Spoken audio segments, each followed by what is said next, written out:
Halo, selamat pagi pemirsa Jawa Pos TV. Kita berjumpa kembali di program BPJS Kesehatan Menyapa bersama saya Sulis SA. Sobat JKN, sudah tahu belum kalau pemohon SKCK atau Surat Keterangan Catatan Kepolisian sekarang wajib punya JKN atau Jaminan Kesehatan Nasional, di mana kebijakan ini mengacu pada Peraturan Kepolisian atau Perpol nomor 6 tahun 2023 terkait persyaratan kepesertaan JKN aktif bagi pemohon SKCK. Nah, untuk membahas tema tersebut, sudah bersama dengan saya Kepala Bagian Kepesertaan BPJS Kesehatan Cabang Magelang, Ibu Maria Sekarwangi. Kita sapa Bu Maria. Apa kabar Bu Maria? Baik, Pak. Kabar baik ya Bu Maria. Saya Pak atau Mas ini? Jangan pakai Pak, kelihatan serius banget.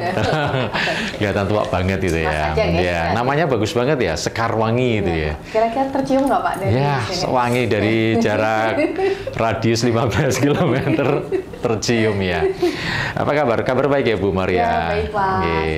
Bu, ini terkait dengan kepesertaan JKN ini Perpol, Peraturan Kepolisian ya, nomor 6 tahun 2023 terkait persyaratan kepesertaan JKN aktif bagi pemohon SKCK. Bisa disebutkan ini latar belakang Perpol tersebut dikaitkan dengan JKN, Bu? Oke, baik, terima kasih. Mungkin izin menjelaskan ya. Jadi kenapa kok sampai keluar Perpol 6 tahun 2023 ya? Sebenarnya itu adalah turunan dari Instruksi Presiden nomor 1 ya, Instruksi Presiden nomor 1 tahun 2022. Jadi di dalamnya adalah ada 30 kelembagaan yang harus ikut serta dalam optimalisasi kepesertaan program JKN. Jadi semua instansi-instansi, salah satunya adalah kepolisian. Nah, kepolisian dalam hal ini turunannya dengan mengeluarkan Perpol 6 tahun 2023 terkait kepesertaan JKN dalam kepengurusan SKCK. Kepesertaan JKN pun harus aktif, jadi tidak hanya yang memiliki JKN saja, tetapi juga dipastikan bahwa kepesertaan tersebut aktif. Seperti itu, Pak. Aktif itu tidak hanya pada saat itu ya, tapi sebelumnya memang sudah terdaftar ya, Bu Maria, seperti jadi kan itu ya. Kalau kepesertaan kan ada mungkin yang dulunya punya JKN tetapi tidak rutin membayar, berarti dia nonaktif. Bisa saja dia sudah pernah memiliki JKN saat dia bekerja, lalu yang bersangkutan resign dan dia belum beralih ke segmen lainnya, itu juga disebut nonaktif.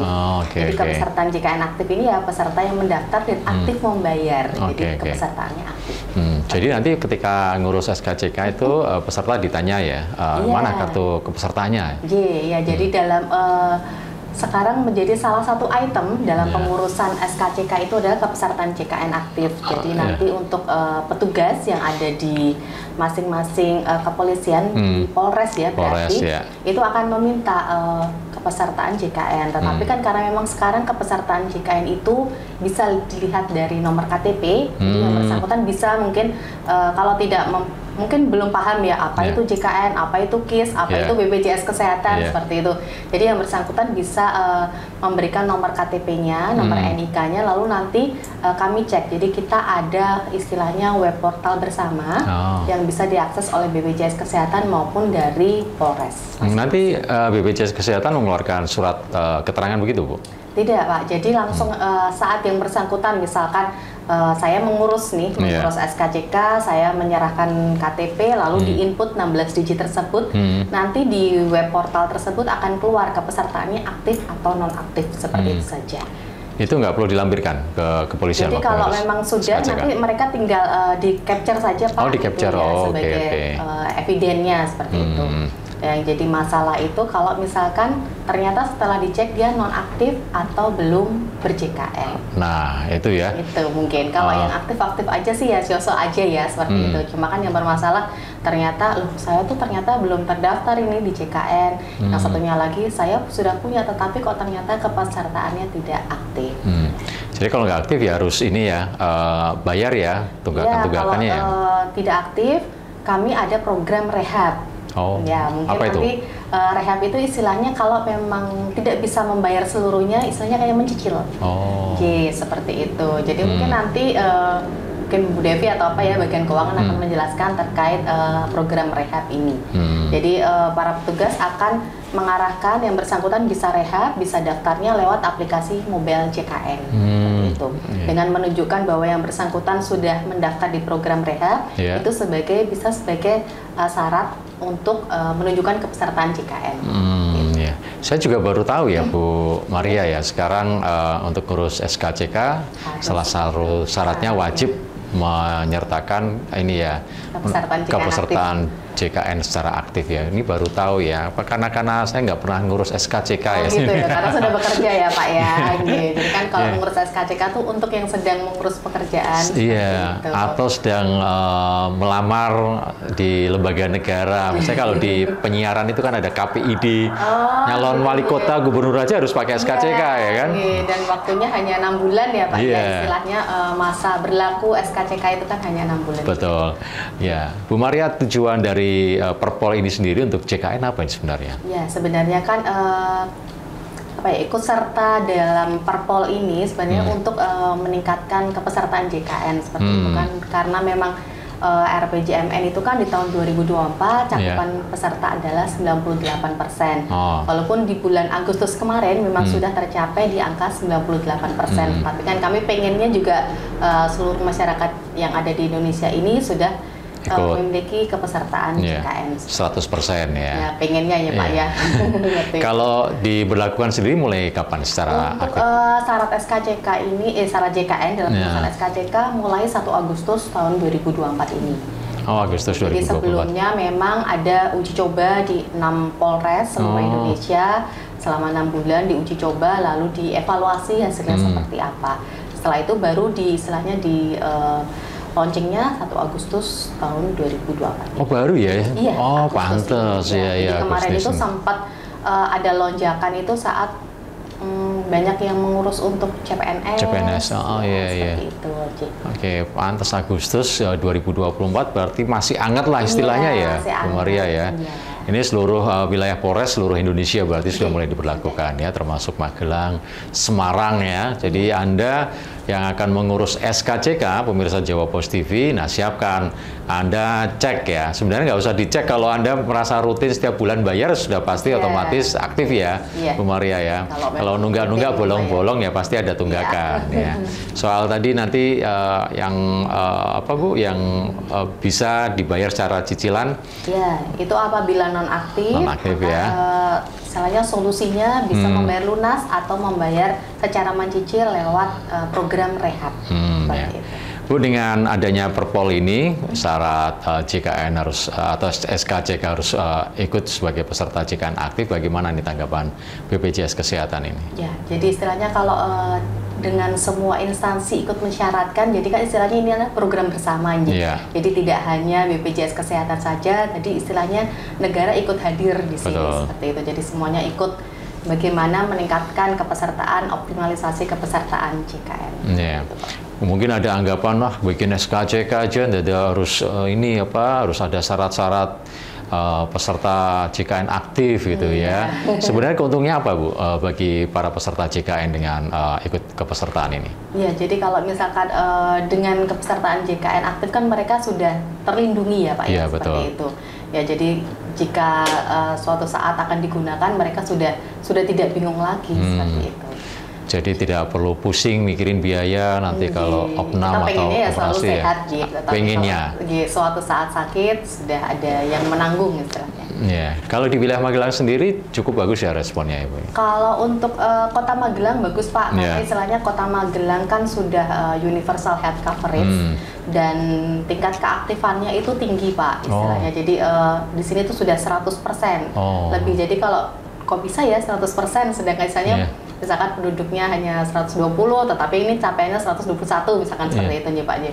Jadi memang karena kami pembandingnya adalah jumlah penduduk ya, penduduk itu kan selalu update setiap 6 bulan. Betul. Jadi kalau untuk Kota Magelang sendiri sudah di atas 98% dari targetnya kan 98%. Ya, kalau dari kepolisian sendiri dengan Perpol ini apakah pernah dari Agustus sampai sekarang ya Bu ya, evaluasi atau apa yang mungkin bisa jadi masukan untuk perbaikan yang sudah dilakukan terkait dengan persyaratan SKCK dengan melampirkan JKN aktif ini Bu? Jadi dengan persyaratan kepesertaan JKN awalnya kami juga sempat ragu ya, apakah ini akan terjadi masalah atau tidak. Tetapi kalau untuk wilayah kota karena memang ya sudah UHC itu ya Pak ya, jadi ya kebanyakan yang mengurus kepesertaan JKN itu mereka sudah kepesertaan SKCK mereka sudah memiliki JKN seperti itu. Ya, jadi saat dicek pun kepesertaan mereka aktif. Jadi apabila mereka nonaktif pun karena sudah UHJ mereka bisa didaftarkan ke yang dibayari oleh pemerintah daerah. Seperti itu. Kalau yang mandiri sendiri ada problem nggak Bu di lapangan? Kan mereka membayar sendiri kan ada ya seperti itu ya. Jadi kalau selama ini sih masih maksudnya masih aman-aman saja Pak. Saja. Ya, jadi tidak ada istilahnya gejolak seperti itu. Ya, kalau untuk gambaran tingkat keaktifan kepesertaan JKN pada layanan SKCK sendiri bisa digambarkan Bu Maria? Kalau untuk keaktifannya kan kita melihatnya seluruh segmen ya Pak. Seluruh segmen itu kalau untuk wilayah Kota Magelang memang istilahnya 91% kepesertaannya itu aktif. Jadi dari 100% yang memiliki JKN, 91-nya itu mereka aktif dan rutin membayar iurannya setiap bulannya. Jadi kalau untuk Kota Magelang angkanya sudah bagus. Sejak Agustus sampai bulan ini misalnya berapa jumlah yang mengurus SKCK? Kalau memang untuk yang menguruskan SKCK itu memang kalau untuk Kota Magelang tidak begitu banyak ya Pak ya. Kemarin itu hanya ada peningkatan karena memang itu sebagai syarat dalam pendaftaran CPNS itu. Yang biasanya ya hanya sampai 20 seperti itu, 30 gitu. Kemarin per hari. Kalau kemarin ada kenaikan sedikit. Iya, karena kemarin itu seminggu itu ya CPNS itu jadi agak banyak seperti itu. Tapi ya masih aman saja. Tapi tidak ada peserta baru yang mendaftar gara-gara mau mengurus SKCK, ada? Ada juga. Ada juga. Ada juga. Jadi kami kan di awal bulan Agustus kami melakukan pendampingan Pak, pendampingan ke loket. Jadi apabila ada kendala seperti itu dan saat kemarin rame-ramenya CPNS itu kami juga melakukan pendampingan juga. Ya, jadi kami mengantisipasi apabila ada kesulitan atau apa, karena kan mungkin kalau terlalu banyak lotnya harus menjelaskan satu persatu seperti itu. Jadi biasanya problem apa yang dialami para calon peserta ketika mereka melakukan pendaftaran akses ke BPJS, Bu? Ya, jadi kalau mereka kan bisa melakukan pendaftaran lewat mobil JKN, pendaftaran lewat Pandawa, ataupun ke kantor BPJS Kesehatan. Mungkin yang mobil JKN ini ya, sisanya sebenarnya semua orang tuh sudah punya nih Android seperti itu. Tapi mereka memang harus untuk melihat satu persatu tahapannya itu mereka kadang-kadang yang tidak sabar ya Pak ya. Pengennya tuh saya daftar langsung masukin nomor langsung bisa jadi seperti itu lah. Padahal ada tahap-tahapan seperti itu. Tahapannya berapa lama sampai kemudian proses dan clear jadi diterima? Kalau sebenarnya untuk pengurus dari buka mobil JKN asalkan istilahnya lengkap semua syarat-syaratnya itu nggak sampai 10 menit sih Pak sebenarnya. Gitu. Cuma kadang-kadang kan mereka tidak membawa kakaknya atau tidak membawa fotokopi buku tabungan yang paling depan seperti itu. Jadi harus dilengkapi terlebih dahulu, syarat lengkap 10 menit jadi ya. Sudah otomatis sebagai peserta JKN Bu Maria. Jadi kalau memang belum memiliki JKN kan syarat awal itu sebagai bukti hanya virtual account itu saja. Jadi virtual account itu baru bisa nanti dilakukan pembayaran setelah 14 hari. Ya, jadi bukti virtual account bisa sebagai syarat JKN. Oke, sangat mudah sekali ya Mbak ya. Jadi istilahnya kepesertaan JKN sebagai syarat tambahan tidak jadi bikin apa ya Pak? Bikin sulit gitu ya. Bikin rumit gitu ya. Karena kami pengennya juga tidak membuat rumit seperti itu. Memudahkan peserta baru. Baik Bu Maria, nanti kita lanjutkan lagi perbincangan kita di BPJS Kesehatan Menyapa. Pemirsa Jawa Post TV, demikian perbincangan kita bersama dengan Kepala Bagian Kepesertaan BPJS Magelang, Ibu Maria Skarwangi, terkait dengan Perpol nomor 6 tahun 2023 tentang syarat SKCK dengan kepesertaan JKN aktif.